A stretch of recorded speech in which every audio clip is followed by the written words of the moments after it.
ያላገባችሁ ሁሉ ስሙ። ተፋታችሁ ኋላ ሳይገባችሁ አግብታችሁ ተፋታችሁ ከምናገኛችሁ ዛሬ ብትሰሙ ይሻላል።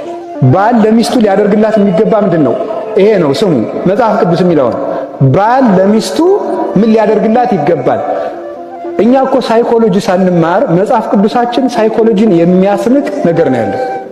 ሴቶች ምንድነው ከባሎቻቸው የሚፈልጉ ብትሉኝ፣ ወበከመ ክርስቶስ አፍቀራ ለቤተ ክርስቲያን ከማሁ እደውኒ ያፍቅሩ አንስቲያሆሙ።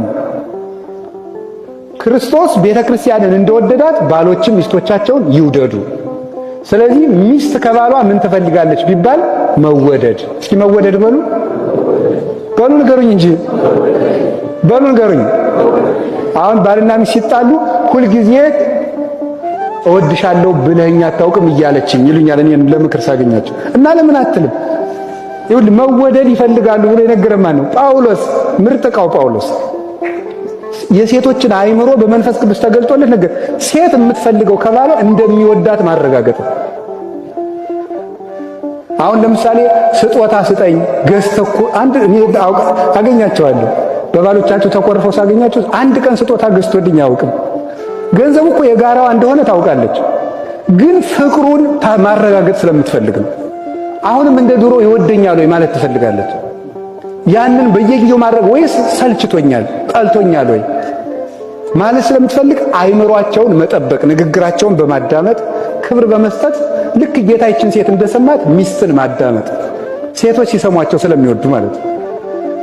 እሺ ሴቶች ደግሞ ለባሎቻቸው ምን ያደርጉ? እኔ ምንም አልጨምርም፣ ቅዱስ ጳውሎስ የሚለውን ብቻ ነው ማመጣ።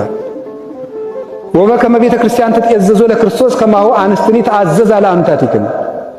ቤተ ክርስቲያን ለክርስቶስ እንደምትታዘዝ ሚስቶች ወይ ለባሎቻችሁ ታዘዙ። መታዘዝ ነው ባል የሚፈልገው ምንድነው?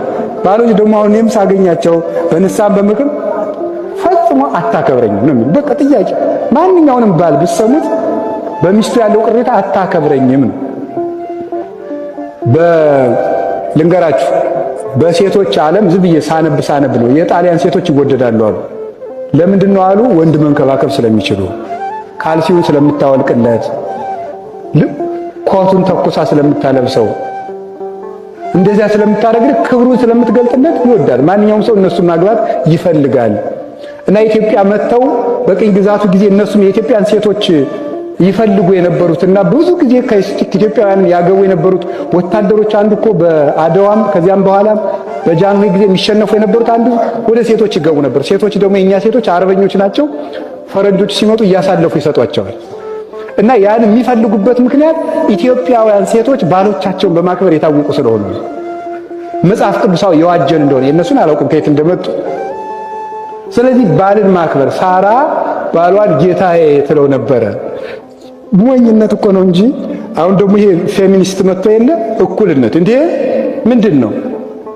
እኔም እኩል አንተም እኩል፣ እኔ ቁርስ ሰርቻለሁ አንተም ራስ ሰራ። እንደዚህ እንዳልጅልነት ቢያግዝ ጥሩ ነው። እውነት ነው መተጋገር። ግን ይሄ አጉል እኩልነት ሴት እንደውም ባሏን ባሪያ አድርጋ መግዛት የምትችለው በፍቅር ነው። እሺ የምትለው ከሆነ እዚያ በኋላ እንደ በግ ሰሎሞን እንደሚለው እንደ በግ አንገቱን ይዛ እየጎተተች መግዛት ትችላለች። ከታዘዘችው እሺ የምትለው ከሆነ ውሳኔውን ካከበረችለት ሴት ባሏን መግዛት ቀላል ነው የሚሆንላት። የማታከብረው ከጓደኞቹ መካከል የምታዋርደው፣ ውሳኔውን የምታቃልል፣ እንግዳ ይዞ ሲመጣ የምታጉረመርም፣ ጓደኞችን የምትንቅ ከሆነ ግን ያው እንግዲህ የሚመጣውን እናንተ ታውቃላችሁ። ስለዚህ ቤተ ክርስቲያን ለክርስቶስ እንደምትታዘዝ ሚስቶች ወይ ደግሞ የሚገርመው አንድ ነገር ይያዙልኝ። ከመዘለ እግዚእነ ለባሎቻችሁ ስትታዘዙ ለክርስቶስ እንደታዘዛችሁ እያሰባችሁ ታዘዙ ማለት ነው። ወይ እንዴት ያለ ጽድቅ እንደሆነ ተመልከቱት። እመቤቴን አብሯት ለሚያድር አብሯት ለሚኖር ሰው እየታዘዘች ግን እንደመናኝ ለክርስቶስ እንደታዘዘች ይቆጠርላታል። ጥሩ ዕድል አይደለም ሴቶች? ለባል መታዘዝ ለክርስቶስ ቀጥታ መታዘዝ ከሆነ እንዴት ይሄን ዕድል ልንንቀው እንችላለን? ሚስትን ማክበር ክርስቶስን ማክበር ከሆነ አካልን ማክበር ከሆነ ከዚህ በላይስ ምን ፍቅር አለ? እንደውም ምን ይላሉ ሊቃውንቱ ዮሐንስ አፈወርቅ ሰው ግን ለምንድነው ዘመድ የማያገባ ይልና አይ ዘመድ ዘመድ ነው፣ ሚስት ግን አካል ናት። ስለዚህ ሚስት አካል ስለምትሆን የምትቀርበው ከእናቱ ከአባቱ ከዘመዶች ይልቅ ሚስት ስለሆነች ሚስት ዘመድ ስለምትቀርበው ከሌላ ነው ማግባት ያለበት። እነሱ ይርቃሉ። ከሚስት ይልቅ በዝምድና እናት ትርቃለች ይባላል። የምትቀርብ ሚስት ናት። ሰው እናቱን ወይ ሀድግ ብእሲ አባሁ ወእሞ ወይ ተለዋ ለብእሲቱ፣ ሰው እናት አባቱን ይተዋል ሚስቱንም ይከተላል የተባለ ከዚህ የተነሳ ነው። ከቃሉ ጋር ናችሁ። እግዚአብሔር ከሁላችን ጋር ይሁን።